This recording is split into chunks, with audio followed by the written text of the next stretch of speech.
All right. Well, thanks everyone for joining us. We have a good turnout, it looks like.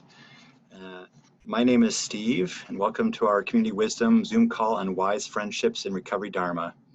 My pronouns are he, him, and I'm a member of this community. I volunteer to help facilitate our discussion, which is intended to be a community discussion and sharing of wisdom.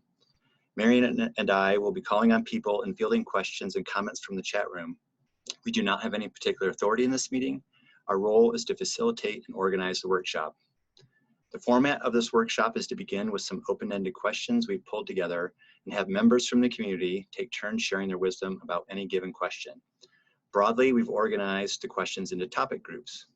Following the provided question and answer, we'll also open up the call to anyone who may have additional questions.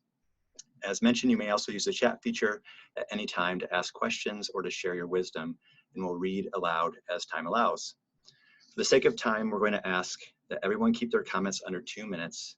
We'll be keeping track and we'll let you know when you have 30 seconds left by saying 30 seconds and time when your time is up.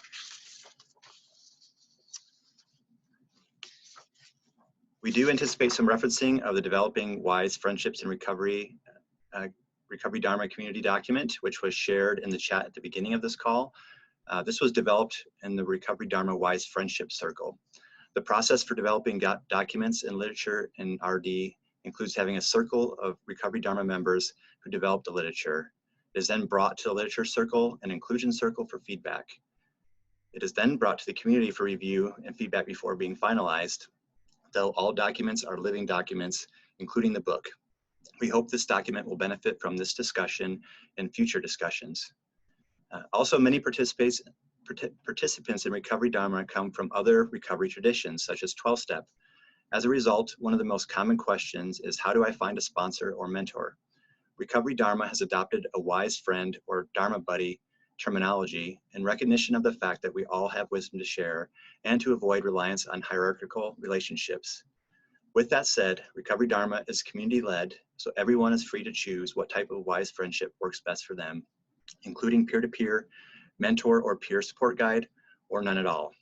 For those seeking wise friendships to aid their recovery, we hope this discussion will prove useful. Finally, we ask that everyone practice wise speech, careful listening, and engage in the discussion in a collaborative and supportive manner. May we each strive to speak that which is true and useful, refrain from speech that harms our community, and develop conscious and clear communication. Please make sure to speak from your own experience using I statements. And please recognize there's no right way to do this. We encourage everyone to share what works for them. So with that, let's begin with our first set of questions regarding what is meant by wise friendship. So our first question, how do we define wise friendships? So if anyone has wisdom to share, please raise your hand and you can kick us off.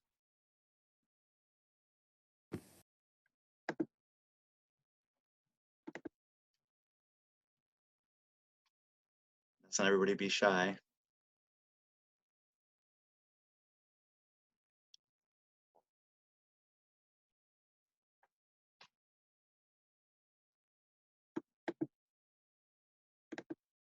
Perhaps a little bit more prodding on this question. I think the question, the way we compiled it, was really looking at, what do you think of when you hear the term wise friendships, or what does a wise friendship mean to you? All right, we have hand raised. Chris, go ahead. I'm just uncomfortable with silence. Laughing at myself. But it's the intentions piece is really prominent for me. And when I asked the group recently, that's all that came back. Kindness, attention. I was just rereading actually the Wise Friends section at the meeting I was at earlier today. And the last part was kindness and compassion. And that kind of everything, it can look at a lot of different ways, but kindness and compassion are really important pieces. So that's it. Thanks. Thank you. Next, we have Val in Sarasota. Yeah, thanks, Steve. I'm fairly new to Recovery Dharma. I came from another 12-step organization of length of time. And as sometimes is my action. I wanted to get this wise friendship thing down.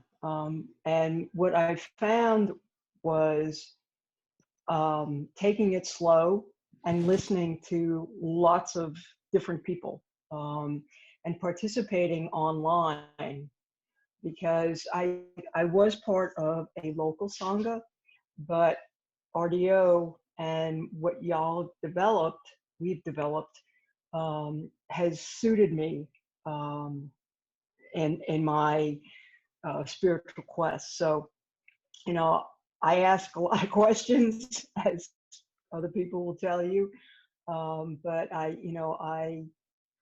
can't say enough about the support that I've received in RDO, both men and women, in all the different places I participate. So that's all I got. Thank you. Thank you. And next, Ajoku, I hope I pronounced your name right. Yes, you did. Most people just call me O. I am calling from Louisville, Kentucky. With respect to the answer to the question specifically, wise friendships, I think, really embodies itself in the aspects of, one, the nature of the friendships that I'm actually choosing, as opposed to like the nature of convenience. Some things, I think sometimes it's easy to find like a way to develop something that kind of is just like in front of you or something, as opposed to seeking out particular relationships outside of either your regular social circles, whether it exists, and to whatever degree that it exists, and when specifying like that particular relationship, that both of the participants are actively making sure that they are, you know, serving themselves and each other in the best way.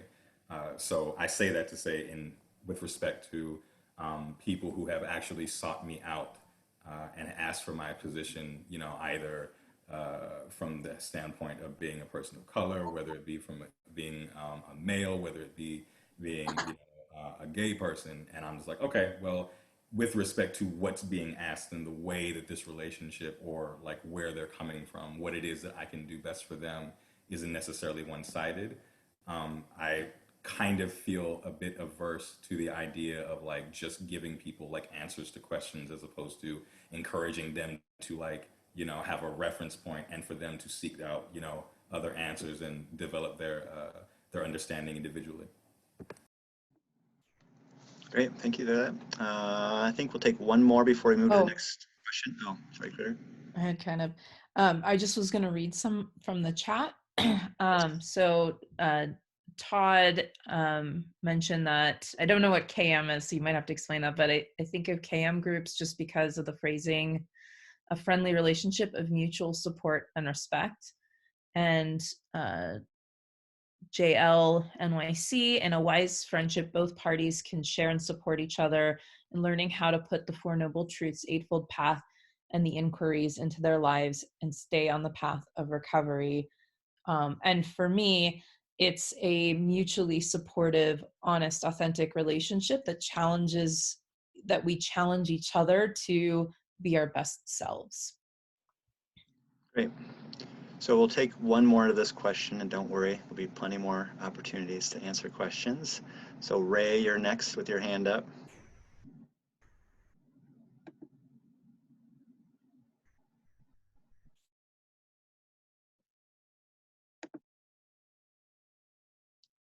Ray, you have to unmute yourself if you would like to still answer. Hi, I'm Ray from Salt Lake City, Utah. And I think when I think about wise friendships, I'm thinking about like my availability, or availability of people in general. In some meetings, they're asked if anybody's willing to talk to anybody who's new to the group. And I think a lot of things start there. I can set intention, and just being available to someone who maybe wants to talk is how that starts. And whatever we share in the meetings, if we find something that's useful or attractive, something that that can help further each other's practice. I think it starts there with that. So when I think about it, I'm thinking about availability, making myself available, looking around the room before I leave to see if anyone's trying to make eye contact with me so that we can maybe have a conversation later on. Thank you. Great. Okay, so the next question we have is, what are some types of wise friendships you've engaged with or you'd like to see in your recovery?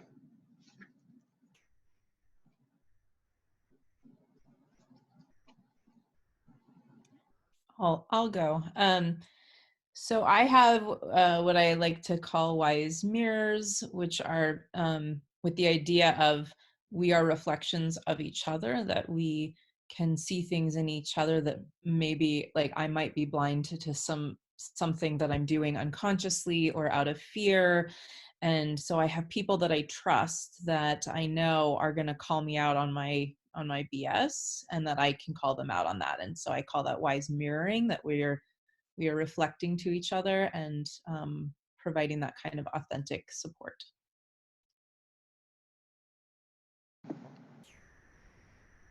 Great.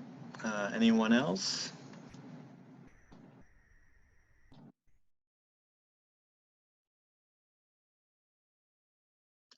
I think for myself, wise friendships that I engage with in Recovery Dharma community are revolve a lot around just kind of texting check-ins with each other outside of meetings, and lately doing some shared book reading where we kind of have a pace that we set to read through a book, and just kind of share what it brings up in us. So kind of just some people that we can have accountability with, and people that we can also perhaps do a little bit of learning and studying with as well. And Thomas, go ahead. Hi, good people. Yeah, um, what I'm looking for, what I'm looking for probably in a wise friendship in my recovery probably would be someone that doesn't judge me when I speak, when I share, someone that doesn't gossip about me, someone that doesn't criticize what I'm saying, someone that's probably compassionate with what I'm saying, someone that's probably empathic and gets what I'm saying. Um, if all those things are true and they're nice to me and they treat me as an equal, uh, not like a kid, um, or not like a much greater person, like as an equal, just a pure guide, someone that helps guide me through, or maybe co-guide through the Eightfold Path. I feel like that's something that I would want to keep as a wise friend. Thanks. Okay. Well, not seeing any other hands up, let's go ahead and move forward to the next question, which is, does wise friendship include peer support guides or mentors for you? Why or why not?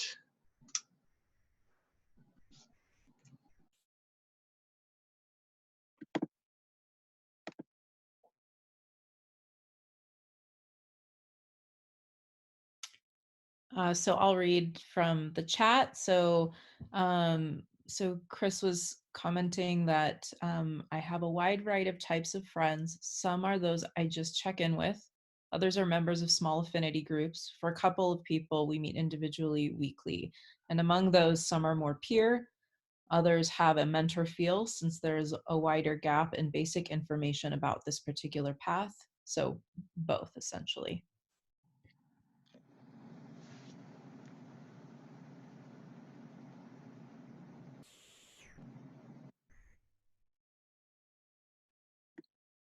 Such a shy group tonight.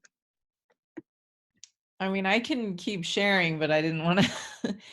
I mean, I've had those types of more hierarchical relationships. I have had mentors, I've had spiritual teachers, I've had sponsors, and for where I'm at in my life right now, that doesn't feel right or good to me. There was a time in my life when I felt like I really needed that. And, the challenge is always that it is another human, and that human has, makes mistakes. And being a person that has a history of trauma, I get a little skittish around giving over my power to somebody else or trusting their wisdom more than mine. And so I found it challenging at a certain point to have somebody that I put into that role, or we had that agreement and that didn't play out. I am much more interested in having egalitarian relationships where I recognize that you may have more wisdom in a certain area than I do, and I may have more wisdom in another area than you do. And there's kind of this mutuality of understanding that wherever we are on our path, no matter whatever distance we've had from a substance, we all have wisdom to share. And that's something that has been really important for me to value in my own path and to adhere to for myself. Okay, great. Given all that time to raise your hand, oh, you do have a hand raised. Chris, go ahead. Yeah, I just want to say mentorship has absolutely been a part of my path. Yeah, I would just say that there's wisdom. We all have wisdom. We also all have delusion, and it's helpful to have that relationship with someone, and that can be a pure relationship. I think truth has an authority all its own that isn't inherent to an individual. So that can be a give and take relationship with a peer that still is a mentor-mentee relationship. And I'm indebted to my mentor, my mentees. We each take turns teaching one another. Okay, thanks. Next, Ray. Yeah, I am really comfortable with the wise friends idea, where we do share responsibility of bringing up different topics. I also feel that I can seek out a mentor outside of possibly the recovery community, perhaps to learn more about Buddha Dharma or a variety of other things I may be interested in, where the relationship's a little more formal, and I can keep that perhaps outside of my recovery relationships. Still gaining wisdom from my wise friends, though. That's still available, and without a formality, is what I'm comfortable with. Thanks. Okay. Next question, and some of these get somewhat related, so if you didn't get a chance to share earlier on, here's your second chance. What does it mean to you to be a wise friend to another?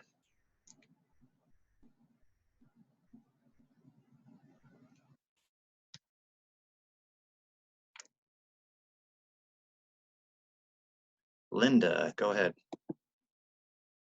I'm Linda from California, and I think to be a wise friend is, first of all, to be a good listener and to be attentive. That's so much of the process, I think, in being a wise friend. And also being non-judgmental and not critical. And also having compassion and kindness be a part of what is shared, as a wise friend. And also, I think as a wise friend to be able to I'm not sure how to say it, but to speak the truth to the other person.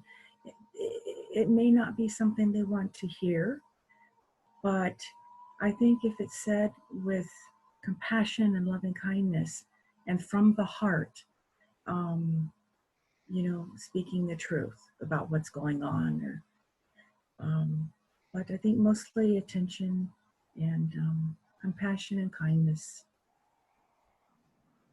Cool. Thank you. Thank you, Linda. Thomas? Hi again. Sorry to take the spotlight again, but I just want to share what does it mean to be a wise friend is probably, I echo everything Linda said, but then also forward-wise. If I know that I'm about to cross the line somewhere, I'm a sex and love and codependent, addict. So if I know I'm about to cross the line, I better speak up. And if I think that I'm headed towards there, I better get out of there, and be honest about it. And that was sort of alluding to what I mentioned earlier about what is not wise friendship. Well, not wise friendship is not controlling someone or using tactics or saying you must do this or that. That's just my thoughts. Thanks. Thank you. Okay. Beth? Okay, thanks. I think a wise friend, and someone also put it on the chat, but I think, especially in recovery, it's really important to meet the person where they're at, and vice versa for the person that's friending you to meet you where you're at, and not to try to take on the role of like a counselor or a psychologist. I've had that happen to me before in other recovery programs, and I like the approach of Dharma where it sounds to me like you're on the same playing field and you're sort of guiding. You could make it out to guide each other, or you just there's a lot more latitude for how the relationship could work. But I think a wise friend also knows how to, set boundaries with the other person, and the other person feels that they can set boundaries with them. So I think it's all about, showing up authentically and also compassionate. That's all I have. Thanks. And Chris, last one before we move on to the next question. Yeah, these are great questions. Thank you. I think the thing that's really important for me is the practice of remembering the wisdom that someone has wisdom. That it's there, and remembering it and respecting it. And even if that person doesn't, I've had folks who kind of come to me and want me to tell them what to do. And then I've turned around and done that to other folks, tell me what to do. And so even if somebody doesn't remember, my job as a friend is to keep that in mind. And then the second piece for me is that it's just like everything else, it's a practice. And so I will forget, and I will, my attention will wander. And so it's an opportunity to continue to come back over and over again. So just like sitting on the cushion and doing the phrases of compassion are great, and sitting down in front of somebody where there's all these other distractions of going on between what I'm thinking, what they're thinking, and whether it's where they're really lost in it, kind of needing a strong container, or it's somebody who's a more mutual, kind of we trade time. But all in all, it's a practice. And so that's a really important piece for me. So thanks. Okay, thank you, everyone. So the last question in this topic before we move to the next is, what is the importance or benefit of having wise friends? So this question coming from the perspective of perhaps someone new to recovery who doesn't have wise friends, and what benefits you've realized through these friendships. Michael from PDX. Yeah, I'm on the Wise Friends committee, Wise Friendship Committee in the Portland area. And something that I keep coming back to, wise friends means Kalayamamita, come back to the Pali term and so forth. I'm kind of traditional about a few things, but there was about the importance of it.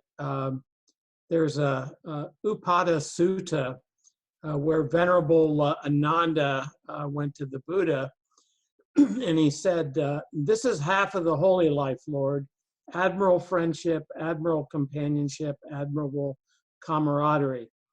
Don't say that, Ananda. Don't say that. Admirable friendship, admirable companionship, admirable camaraderie is actually the whole of the holy life. When a practitioner has admirable people as friends, companions, and comrades, he can be expected to develop and pursue the Eightfold Path. and so for me, part of wise friendship is being on that eightfold path with other people, and actually people really working at it, working at the eightfold path, and so forth. And I think there's been a lot of things that have been said that are great in terms of 30 seconds. How much? 30 seconds. Oh, okay. I give up. Thanks.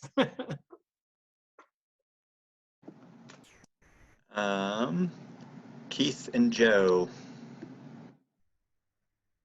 Hi, Keith from North Carolina here. I think as I've been reflecting on my service work in the Recovery Dharma organization here in Asheville, I found that when I take this step back and kind of look at how I've been interacting with people and how people have been interacting with me, it's been humbling. I think that was one of the biggest benefits that I've experienced with having wise friendships in my recovery, is that I've really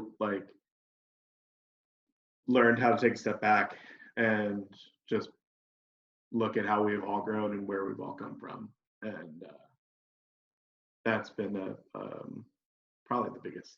Thanks. Barbara Ann.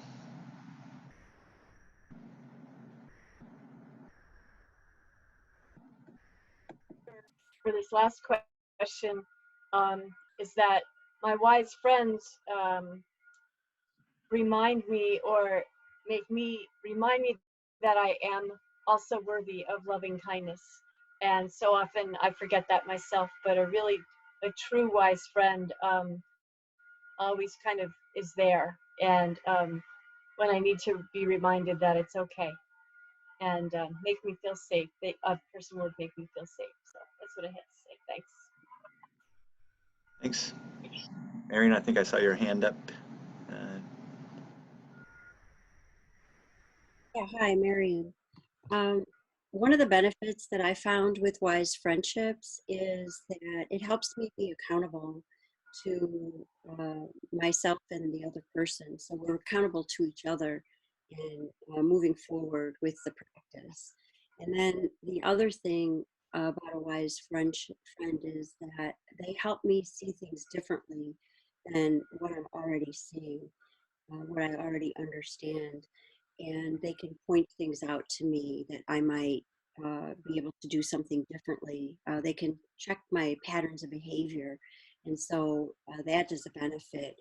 And if I ask for feedback, they talk to me truthfully with their perspective of what they see, because I give them that permission to do so. And, just walk shoulder to shoulder with each other.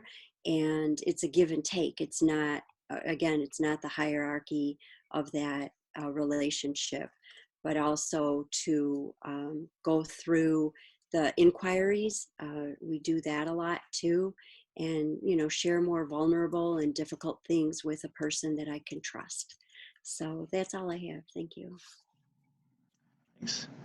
Okay, so I'll take one more comment from Emily. Yeah, so the connections I've made, especially outside of groups and even inside of groups over the past couple of weeks coming here, have been truly amazing, and they've made me feel safer in a way that close family and long-lasting important friendships have even come close to. I live alone, and today is literally my 60th day of physical isolation. And even though I'm in a trauma and substance use IOP program 4 days a week, nothing comes close to the vulnerability and the just the capacity to be seen and to see everyone and be committed to following the same ideals and looking at ourselves in the same deep introspective ways. So yeah, it's been pretty amazing. And if I have time, one last thing it reminds me, I mentioned it actually today in a chat of the sitting meeting.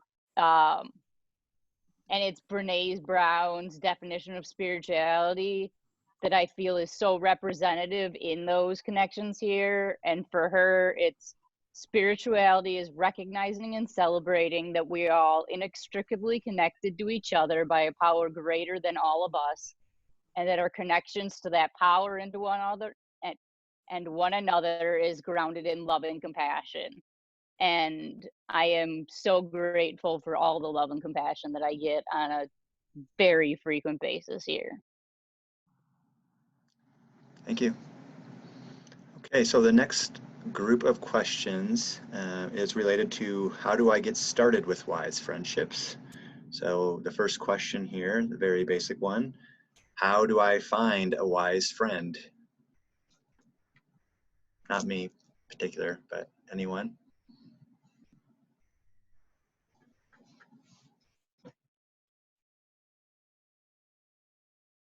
Since there's not a hand up right now, I'll just maybe echo a little bit what Ray had said earlier. I think now with Zoom meetings, I try to show up a little bit before the Zoom meeting and be there parked so that I can chat with people a little bit more personally. And also when we had in-person meetings, just trying to stick around, and that was definitely a very uncomfortable thing for me at first, was having, my anxiety about going to meetings in the first place was about the other people, and so sticking around and trying to strike up conversations with people and share phone numbers, and offer myself to be available if somebody wants to text about something, was definitely the first step. Emily, see your hand? Yeah, so kind of to echo what you said, for me, it's very much been the virtual parking lots. That and use of the private chat feature, not in a crosstalk way, but letting people know when a share has really connected with me, and if they've expressed in their share that they're in a particularly vulnerable place or they're struggling with something, like I will always throw out all my information at the end of the meeting. But especially in those situations, really letting people know, like, I'm here for you and there is nothing that you can say that is gonna change that.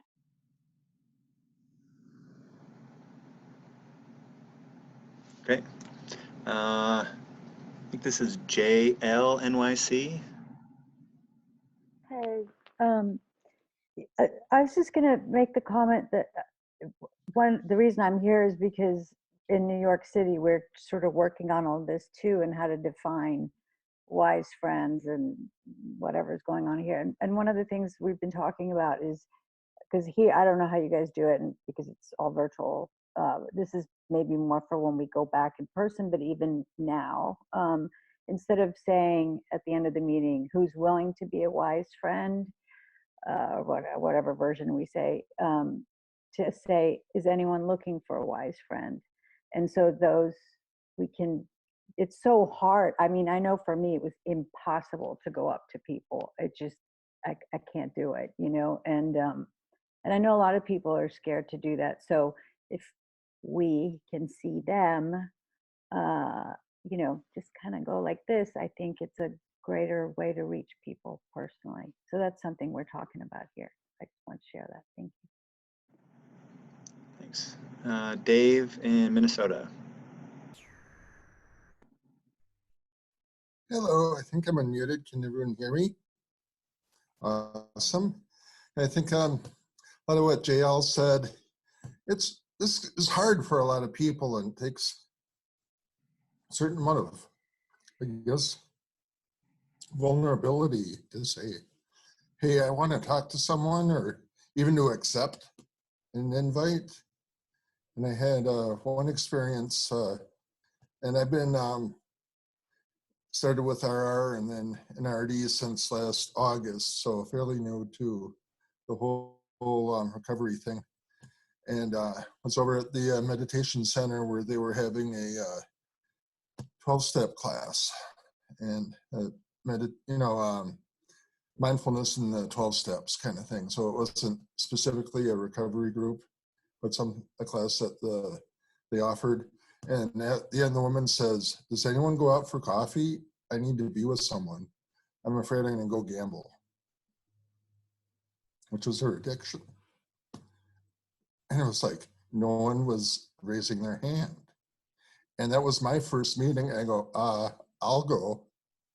And we did not form a long-lasting relationship, but we spent time talking with each other and supporting each other and hearing each other's stories. And sometimes that's all it has to be. So when we do these things, it doesn't have to be a big deal. Maybe something will click. Maybe it'll develop into a long-term relationship as far as being wise friends, being in a peer-to-peer relationship or a mentor-mentee relationship, whichever is more appropriate.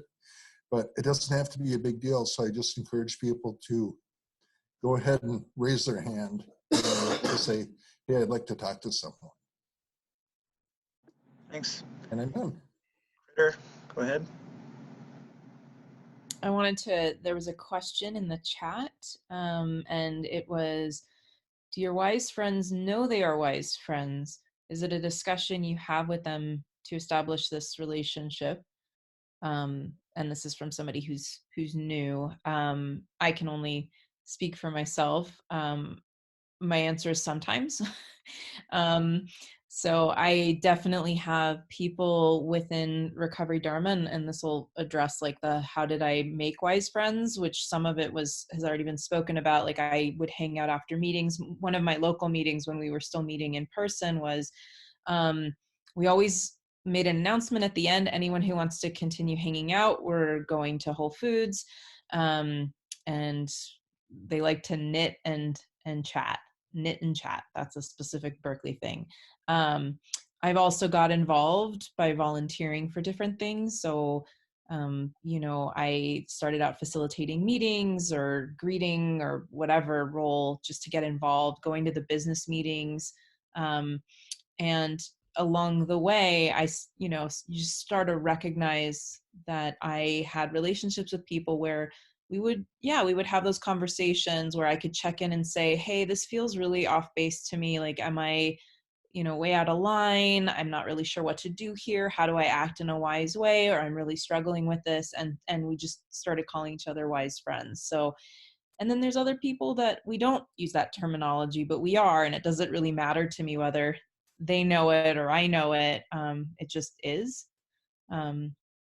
So yeah, I think that's it. Okay. Chip in Iowa, we'll take one more before the next question. I'm going to go back to a comment that Tom had in the chat room earlier, that it can't be a mentor-sponsor kind of relationship as in 12-step programs. But on the other hand, that's a very defined role.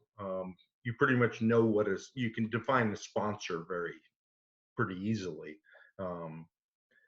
Are we looking to define a relationship, to define a person as a wise friend? Or is it just going to be there are going to be some wise friend relationships that aren't official wise friends, but they're just wise friends.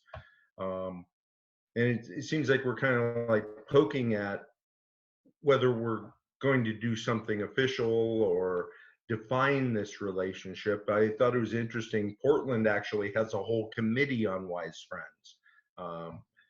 Certainly my Sangha in Des Moines doesn't have any such thing, but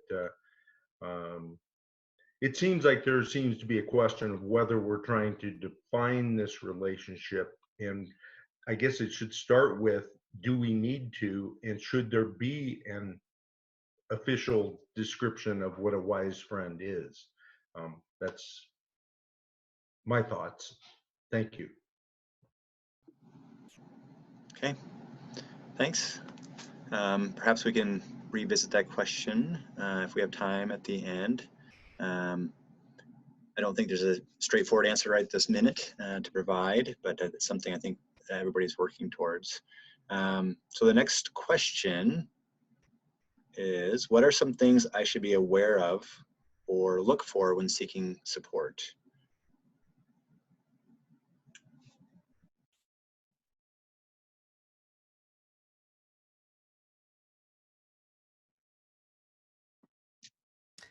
Well, I think starting with clearly, as best as I can, figuring out what kind of support I need.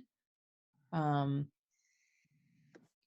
I looking for accountability, for example? Like, okay, I'm really struggling with this and I just need somebody to check in with once a week or twice a week or daily. Or maybe I'm having a craving and I just need to get through the night. Like, I need somebody that I know is gonna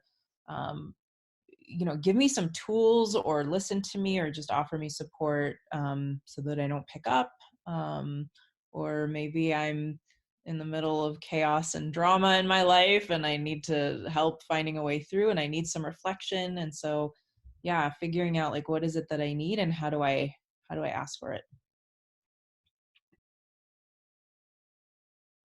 Thanks. Keith and Joe? I think one of the things that I've learned has been to learn how to let go and accept when people kind of like move on, whether that be across the country or to a new state or like to another fellowship or to just get too busy to really keep in contact, which has kind of kept me flexible in having like a few people who've been there for longer periods of time, but also allowing people to come in and out that I get close with. And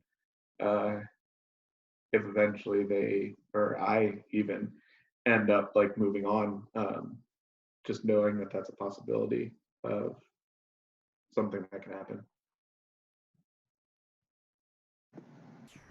Thanks. I think maybe my answer to this question is probably related to what Critter was saying, but I think not only defining for yourself kind of what your needs are, but also I guess sitting with or being aware of or seeking out some clarity on what your motivations are. Is this a healthy thing I'm doing? Am I pushing myself? Am I seeking something more than just a friendship? So just, yeah, being aware of some of those motivations. And Catherine. Yeah, hi, I'm Catherine from New York State. I'm pretty new to the Dharma Recovery Program. And first of all, am I coming through okay? Because sometimes my audio garbles. Okay, good. I was listening to everybody and a lot of the suggestions are good and stuff. And I was trying to dig in my brain and say, okay, what would this mean to me? And I had this crazy thought that, well, first of all, I have to define what a friendship is. Not just a wise friendship, but what is friendship? And the crazy thought was, when I look back on my life and I think about who are my friends in the way that I look at friendship, it almost took me back to my teen years, to my high school years, and remember those pure relationships that you had with your best friends in high school. They were people that you could trust with anything. You could go to them and you know, your deepest thoughts, your fears. You could laugh together. You could, you know, be silly together. I mean, just those kinds of things. And I think that as we become adults, we almost forget how to be friends, like we did when we were younger and coming up in years. And maybe it's a good idea to stop and say, okay, so what does friendship mean? And I'll pass with that. Okay, okay, Thomas, go ahead. Oh yeah, one of the things I try to practice is that proverb that says, if you're hurting or suffering, uh, hold the light. And if you are well or non-suffering, then share the light.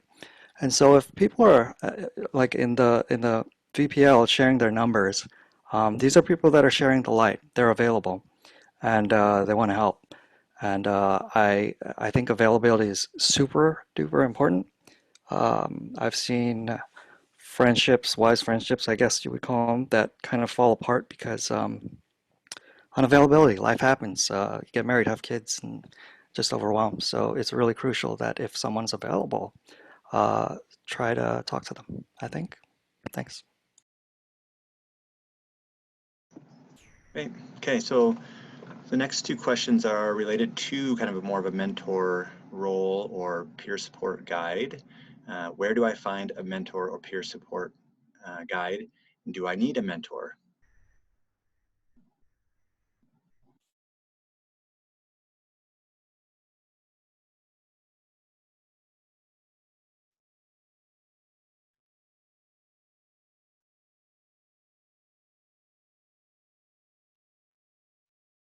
Going once.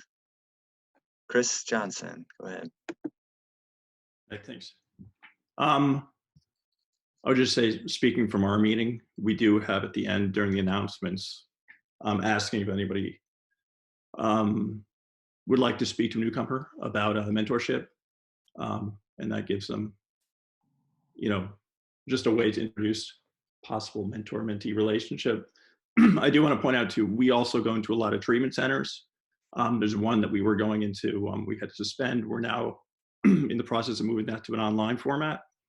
So we work with a lot of people. I would say that some people do need mentorship more than others. We've seen it in our group because we deal with some people that are coming right out of detox or inpatient. Some people come to our meeting are also homeless. These people might be in a different situation where I might not tell them it's in their best interest to just attend meetings and just sit and meditate 10 minutes a day. I think that they might need more guidance on the path than others. So in that case, I would say mentorship is important and it should be something that's brought to their attention. Thanks. Beth G. Yeah, you know, that's one of the things that attracted me to Dharma recovery, or Recovery Dharma rather, because there's not really like something etched in stone about how you're supposed to find, you know, people that are either peers or mentor. I like that it's up to you to figure out what you need and want, and that there's not just one way of doing it, because I tend to be a person that wants the playbook. And so I think one of the challenges for me being in Dharma recovery is, you know what, I have to make up my own playbook. And so I guess that's what I like so much about the approach. And like the person before me said, you know, some people may want more guidance. And then there's other people that don't. They just want to have other people to do a book study with or be accountable to, or however that looks to them. So that's all I have. Thanks. Chris. Hey, yeah, so I think for me, you know, we do have this wide range, but one of the things that really, I think some folks have already mentioned is that groups who have a strong, like one of the things that I brought from my other fellowship was groups that have a strong sponsorship structure do really well. And so to transfer that, groups who are really intentional about cultivating and making spaces and doing things that help support and put that in place, I think are really strong. So we've really been fortunate. I'm just so happy with the folks with the online community, because we start off with the virtual community space or the virtual parking lot afterwards. And out of that, there has been a real practice and a real commitment to start the initial, everybody practices sending, texts and emails and starting little groups on WhatsApp. And so that then when somebody new comes in, there's a whole culture around it that's already there. And so then it perpetuates itself. But that did not happen just because we were all, it was very intentional and we worked really hard at it. And so I think that's a really important piece. And that's what I think that a piece that some folks have talked about, that there needs, there whether or not, however the particular, even if we use, or if we use this broad definition of friendship, having a strong container, having a strong practice can be really helpful and beneficial. So that's my comment. Thanks. Okay. Ray? Yeah, let's like to bring this point up, that we talk, if we're reading the practice before meetings, we're kind of talking about what we can do, which is explore the Four Noble Truths, working with the guidance of a mentor, or a partnership with a trusted friend or within the group. So there's lots of options there. And we express this frequently. There's reference to the written inquiries. So these are some of the activities that we can look at or bring up as possibly developing relationships around some of these activities. We also talk about cultivating relationships within a recovery community. Yeah, and then discussing practice too, discussing how our practice looks like, and what are the things that we've accomplished, or what has changed, what feels good, things like that. Okay. I have time to take one more. Michael, PDX. Yeah, thank you. So this has been a question I think that I've struggled with ever since the beginning of Refuge Recovery. About the whole hierarchical thing, and I am really personally moving away from the language of mentor, again, more into wise friendship. But at the same time, the whole history of Buddhism has been based on teachers. But I think the best teacher is going to help you begin to find your inner teacher. And I know for me, I've had a number of teachers in various traditions, and I think some of the best moves that I've made has been moving away from teachers. Yes, paying attention to what they have to say. And, the Buddha himself said, here are some suggestions. Don't believe what I say. Just try some things out, see what works for you. And I think that's really a very important thing. And I think one of the greatest things that came out of the whole sponsorship stuff in 12-step is find somebody that has what you want and then talk to them, and then, but also be able to move in and out of those relationships. But I think, again, just listening to what you're drawn to is, I think, one of the most important pieces of beginning any kind of a more intensive wise friends relationship. Thanks. Okay, so the next two questions are in the category of, what are some things that wise friends can do? So some common activities. So the first question is, what can wise friends do to build relationships and support each other?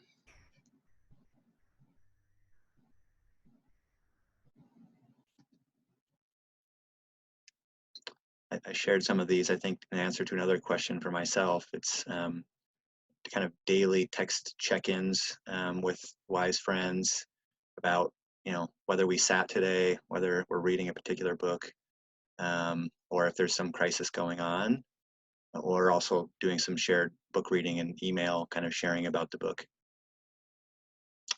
Gary Sanders, go ahead.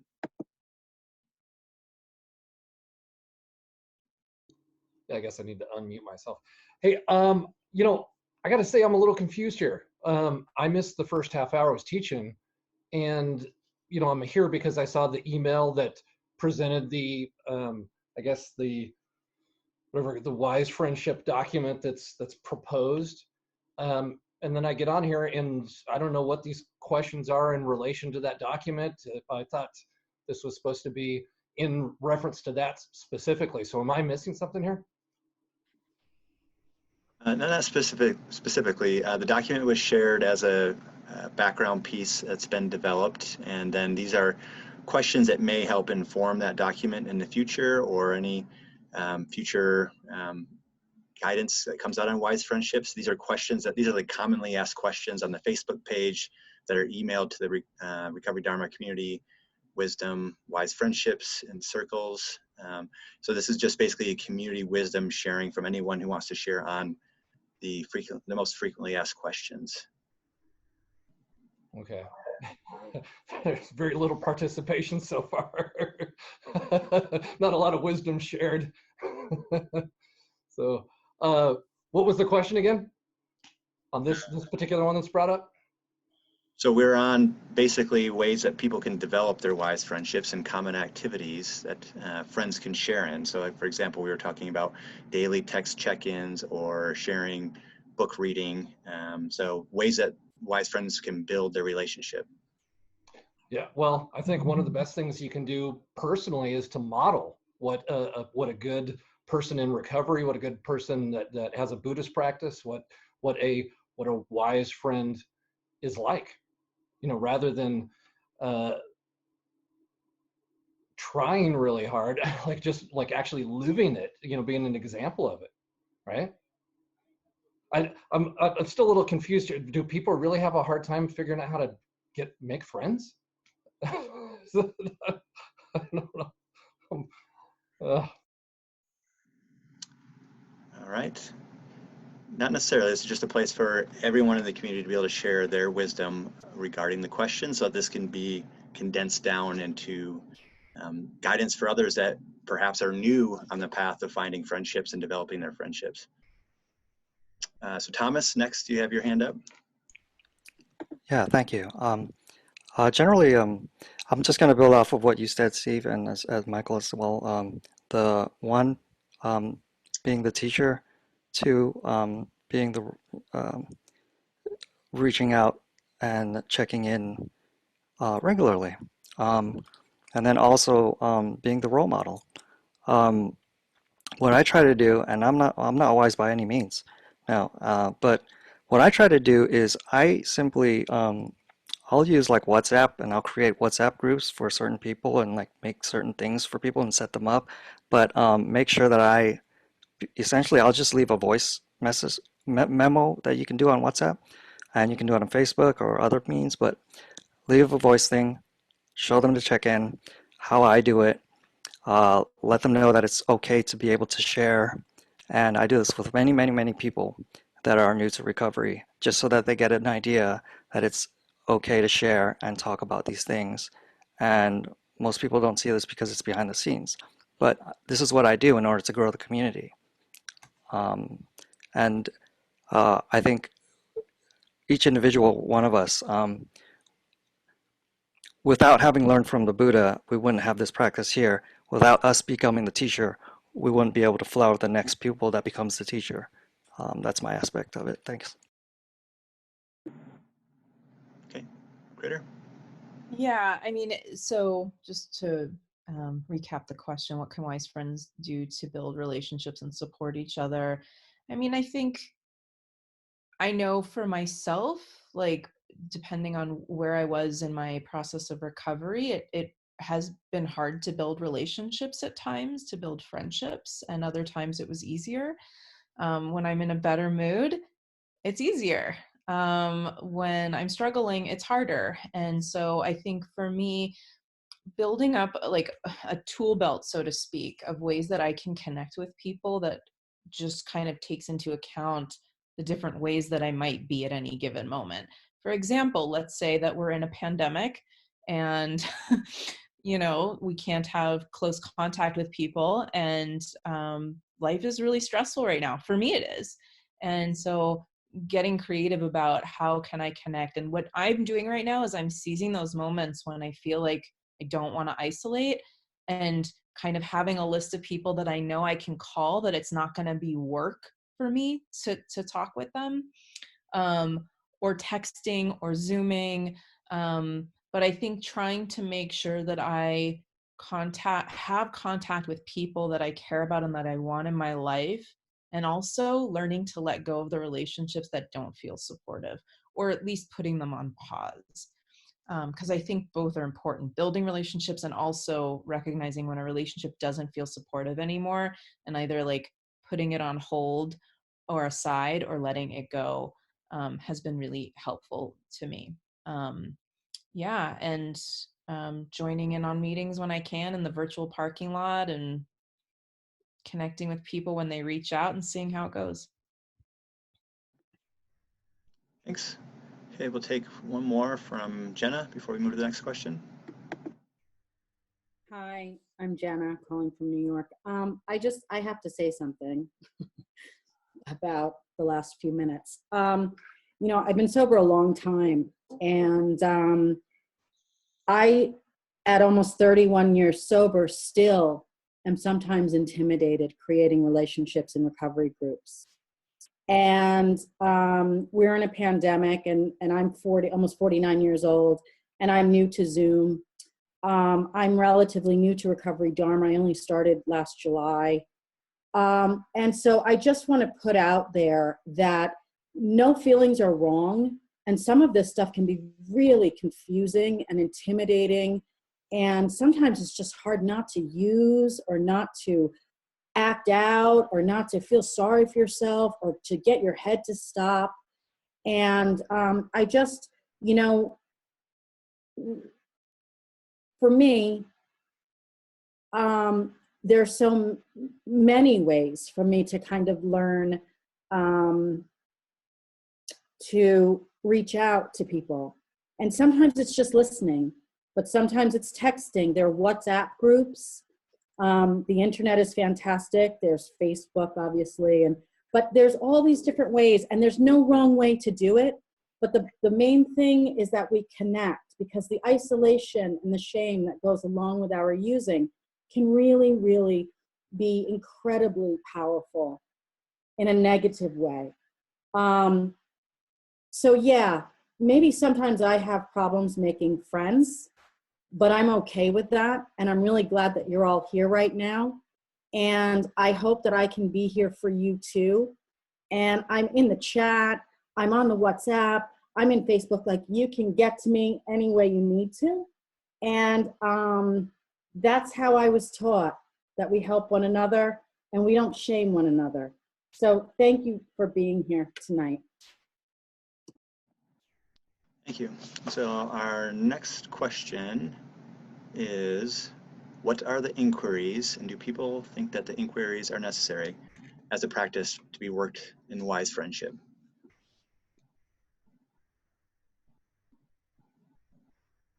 Critter.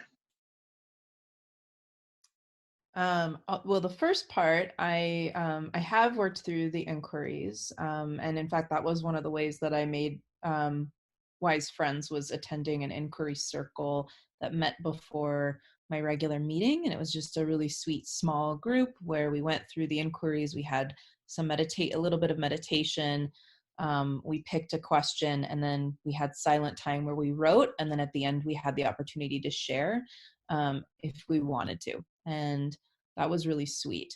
I don't think they're necessary. I think they are a tool that people can use, and they can help work, have a guide along the, with the Four Noble Truths and the Eightfold Path. I think they can definitely help with that process. And I think there's many ways to go about that path, and the inquiries are one of those ways. Thanks. Beth, I'm not sure if you had your hand up for this question or from the last one, but if it's for this one, go ahead. You know what? It was for the last question. And Chris Johnson. Yes. Yeah, I would strongly encourage the inquiries. I feel that Buddhism it's a wisdom-based tradition, and the insights that arise, they happen because of the work we do in this, and it's not always comfortable. And that's why we have a support group. We have a safe container and others to work with, whether it's done in a small group or if it's done with a mentor, whatever kind of relationship that's done. It feels like this is really vital work, to be looking at areas that may not be comfortable, but we're on this path. We didn't sign up. It was going to be fun or whatever. There's going to be difficulties on the way, but the end result is we get freedom. So that's really, I would encourage the inquiries. Okay, great. And Michael, PDX.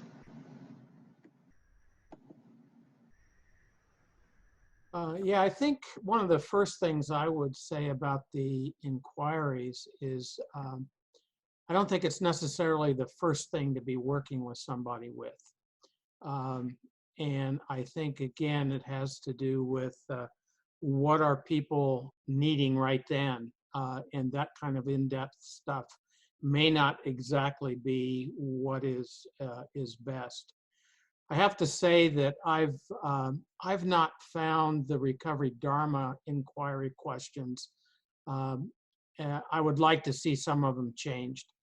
I have to say that I did do the inventories in refuge recovery, and I think after also probably doing 7 or 8 fourth steps, and I found that those inventory questions were so much more human and more about what I was learning as opposed to what I did wrong.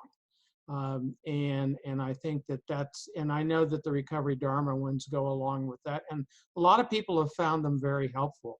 And so, but I don't necessarily think that is always the first thing to do.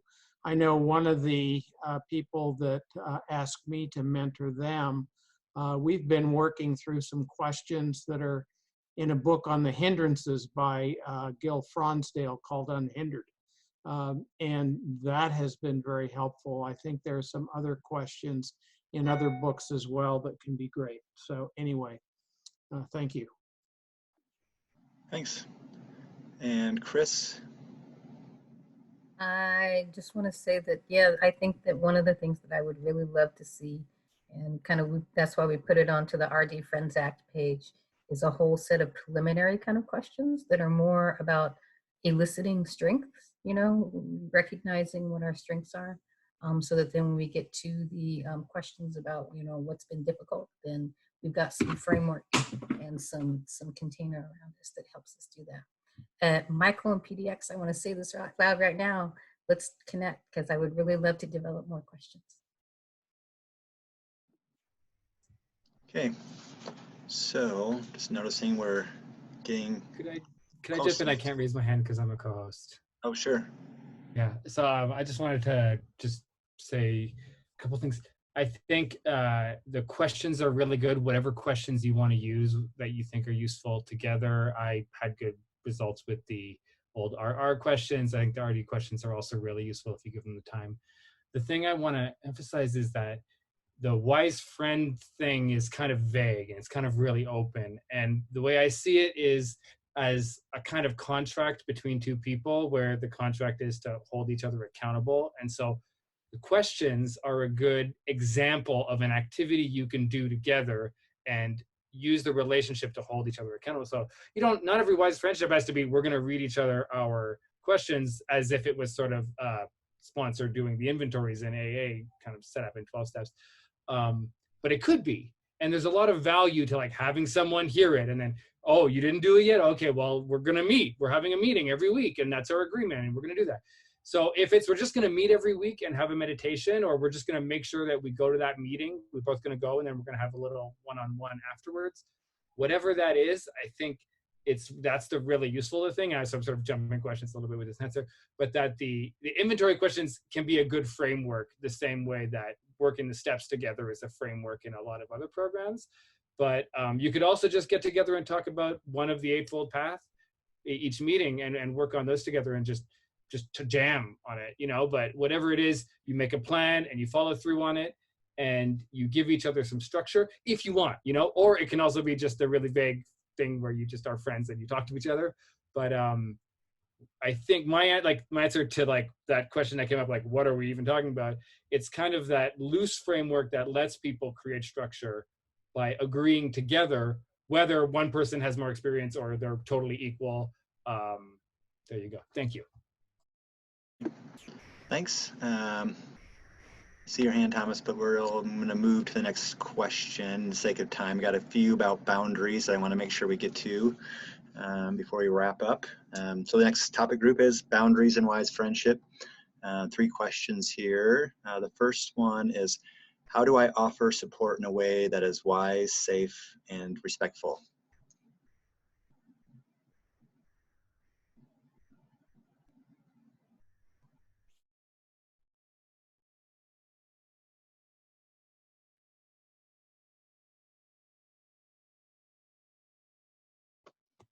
I can go.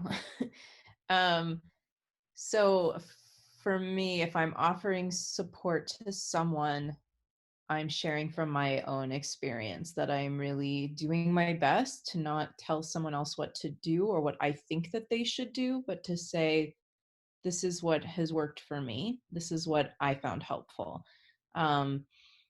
You know, do I occasionally veer into telling someone what to do, especially if they're wanting me to tell someone what to do? Then I might offer suggestions if they're asking for it. But I also, you know, make it very clear that, you know, it's a suggestion and you know, they're going to have to try stuff out and figure it out if it works for them or not. Thanks. Keith and, oh, sorry, Ray first. I think when a question is raised or someone reaches out, I think intention is really important. What are my intentions with getting involved? If I don't have anything to offer, can I be honest with myself and say, yeah, I don't have anything, got nothing today? Or, you know, am I trying to make myself look better? Was ego involved? Or is it really a kind and open heart? Those are the things that I look at first. Is like, what are my motivations to the question, to the inquiry?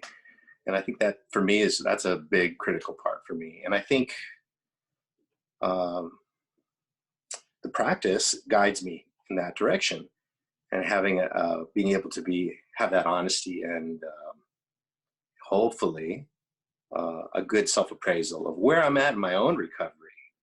Can I be useful right now to this person? So yeah, for me, it takes a lot of self-inquiry and looking at you know, what my role is. Thanks. Keith and Joe. I think the top priority in a way for me would be is self-care.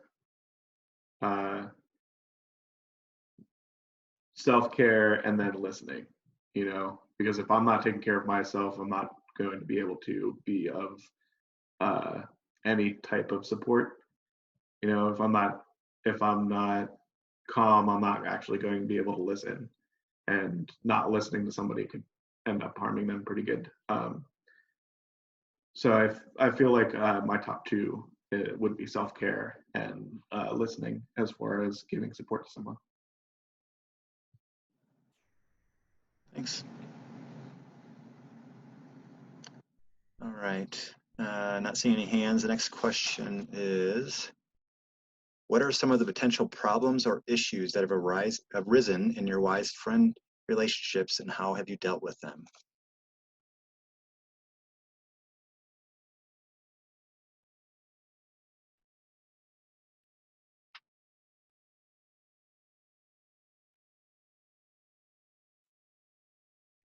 Without seeing hands, I could maybe share a little bit. For myself, this is just kind of related to the last question, which I won't give away, but kind of where my responsibility lies with people.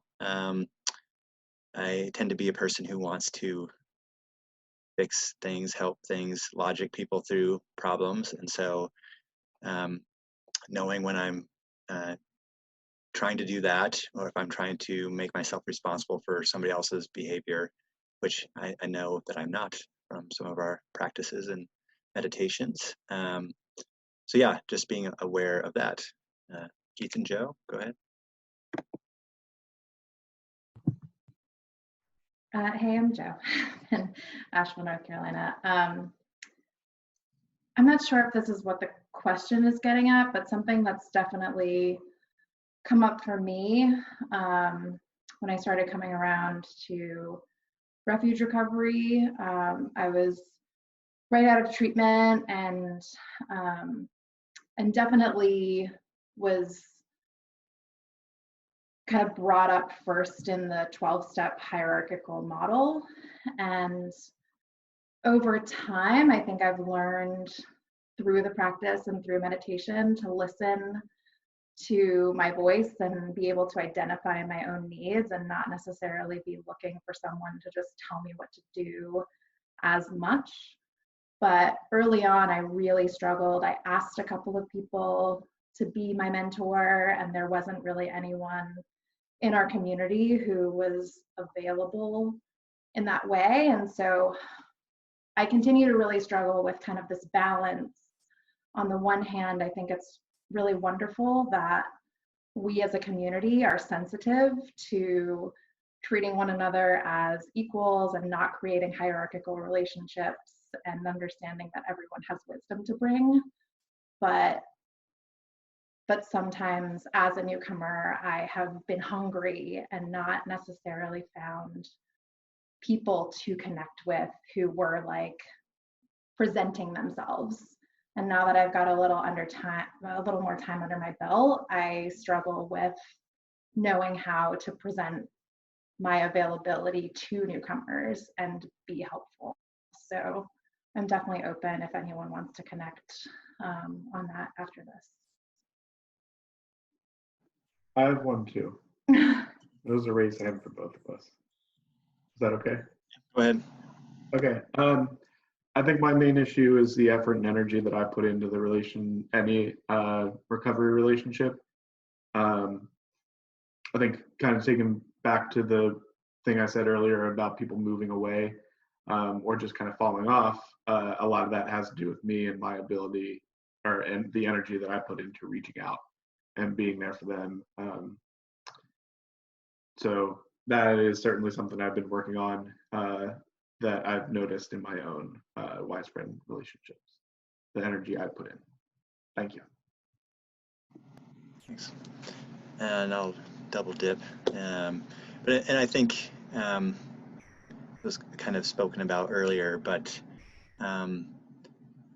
in wise friendships too, we also sometimes have, one of the friends has a slip or a relapse or a lapse, and then not really knowing how to help them. And so for myself, my own experience, what I've learned there is it's really important to set expectations up front.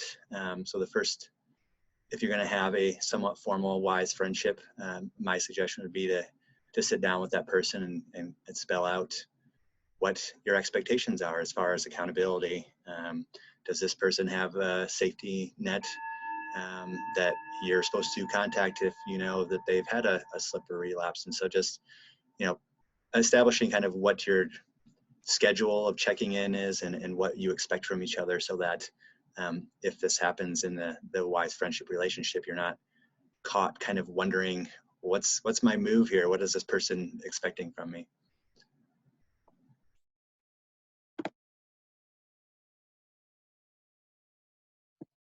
Okay, go ahead, Thomas.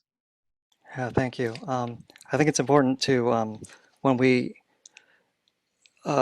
this idea of reciprocation of energy and effort if one person's putting too much in and not really getting as much out of it, it might not be helpful. And it's very hard to find people that may be as available or as willing, or I don't know. But one thing that I found very, very important and is not just for my support to rely on just one person or so, or maybe two, but have a really large support group that maybe even kind of each person supports each other and not fall on any one person. And when that happens, it's more likely that, oh, it looks like Teddy is not reaching out.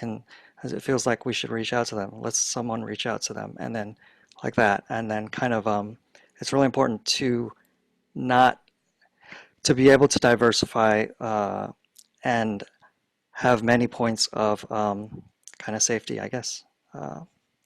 Just my thoughts. Thanks. Okay. So kind of related, so if you want to chime in about either of these questions, our last question of the script. Where does our responsibility end for our wise friends? Hardest question for the end.